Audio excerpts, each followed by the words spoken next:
नमस्ते। हिंदू धर्म के कई ग्रंथों में एक प्रसंग मिलता है। वो है गौतम ऋषि की पत्नी अहिल्या और इंद्र का प्रसंग।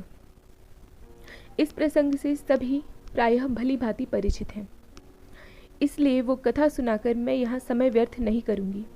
इतना अवश्य है कि यह कथा विभिन्न ग्रंथों में थोड़े थोड़े भेद के साथ पाई जाती है, परंतु ये कथा वास्तविक इतिहास का हिस्सा है ही नहीं। वस्तुतः यह वेदों में वर्णित एक प्रकार का सृष्टिक्रम है, एक प्रकार का विज्ञान है। इस पूरे प्रकरण को समझने के लिए वीडियो के अंत तक बने रहें।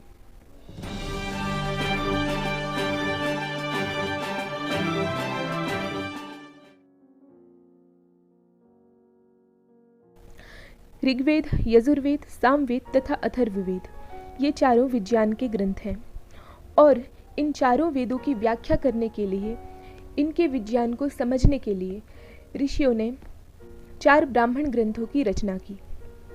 ऋग्वेद का ऐत्रेय ब्राह्मण, यजुर्वेद का शतपथ ब्राह्मण, सामवेद का साम ब्राह्मण और अथर्ववेद का गौपथ ब्राह्मण। चूंकि ये चारों ब्राह्मण ग्रंथ वेदों के व्याख्यान ग्रंथ हैं, इसलिए वेदों की ही तरह इनमें भी मानवीय इतिहास नहीं, केवल विज्ञान की ही बातें मिलती हैं। शतपथ ब्राह्मण, जो कि यजुर्वेद का ब्राह्मण ग्रंथ है, उसी में से यह पूरा इंद्र और अहिल्या का प्रकरण उठाया गया है। परंतु जब विज्ञान के ग्रंथ में कोई इतिहास ढूंढने लगे तो वही अनर्थ होगा जो कि इस प्रकरण में हुआ है। ब्रह्मचारी और सदाचारी इंद्र को दुराचारी बना दिया। अब शतपथ ब्राह्मण के इस विज्ञान को समझें। यहाँ चंद्रमा का नाम गौतम, रात्रि का अहिल्या और सूर्य का नाम इंद्र है। चंद्रमा का नाम गौतम क्यों है, इसमें निरुक्त के ये प्रमाण देखिए। सूर्य रश्मि चंद्रमा गंधर्व इत्यपि निगमो भवति, सोऽपि गौरुच्यते।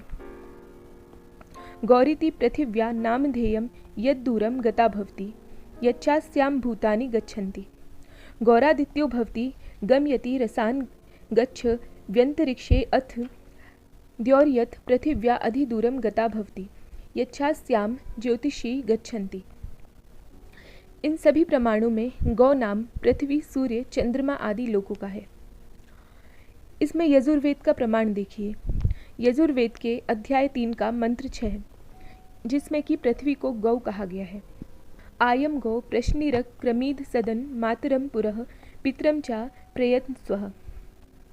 इस मंत्र का अर्थ यह है कि भूगोल पृथ्वी जल और अग्नि के निमित्त से उत्पन्न हुई, अंतरिक्ष व अपनी कक्षा अर्थात योनि रूप जल के सहित आकर्षण रूपी गुणों से सबकी रक्षा करने वाले सूर्य के चारों तरफ क्षण क्षण घूमती है। इसी से दिन रात, शुक्ल व कृष्ण पक्ष, ऋतु और अयन आदि काल विभाग क्रम से संभव होता है। निरुक्त तथा यजुर्वेद के इन प्रमाणों से सिद्ध होता है कि तीव्र गति से चलने वाले इन भूगोलों को गौ कहा जाता है, चाहे वह चंद्रमा हो, सूर्य हो अथवा पृथ्वी। इस प्रकार यहाँ गौतम का अर्थ चंद्रमा है।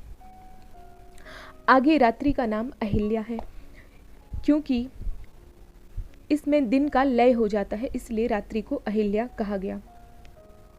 सूर्य का नाम इंद्र तथा जार है। इसमें निरुक्त का प्रमाण देखिए। जार आभगम जार इव भगम आदित्योऽत्र जार उच्यते, रात्रिर जारेता स्वरादित्यो भवति। आगे शतपथ में कहा है एष एवेंद्रो य एष तपति। इन प्रमाणों में सूर्य का नाम आदित्य, जार तथा इंद्र है।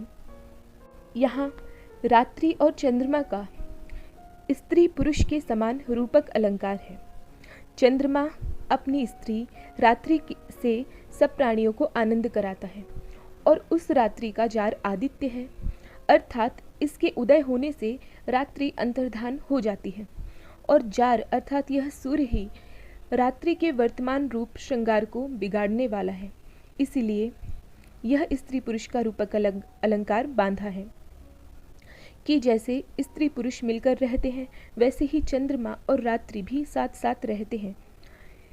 इस उत्तम रूपक अलंकार युक्त विद्या को अल्प बुद्धि पुरुषों ने बिगाड़ के सब मनुष्यों में हानिकारक फल का धर दिया है। तो इस प्रकरण में सूर्य, चंद्रमा और रात्रि के गुणाधारित नाम थे। क्योंकि वेदों की जो शैली है वो परमपिता परमात्मा ने ऐसी रखी है कि एक एक वस्तु के कई कई नाम हैं, क्योंकि एक एक वस्तु के कई कई गुण होते हैं। इसी भाषा को ना समझ पाने के कारण इतिहास में कुछ लोगों ने इसका गलत ट्रांसलेट कर दिया और उसे देहधारी मानवों का इतिहास बना दिया, और उसी के कारण इतिहास इतना गलत बना है कि जो इंद्र, जो भगवान राम से कई वर्ष पूर्व हुए थे, उनकी कथा रामायण में आ गई।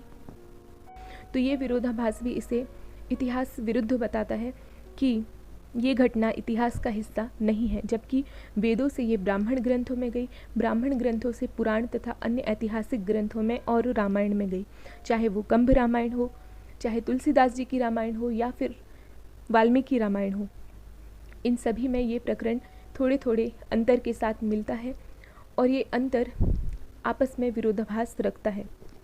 इसीलिए ये प्रकरण मिथ्या है, ये इतिहास का हिस्सा नहीं है, जबकि ये पूर्णतः वैज्ञानिक बात है, रात्रि, चंद्रमा और सूर्य से संबंधित।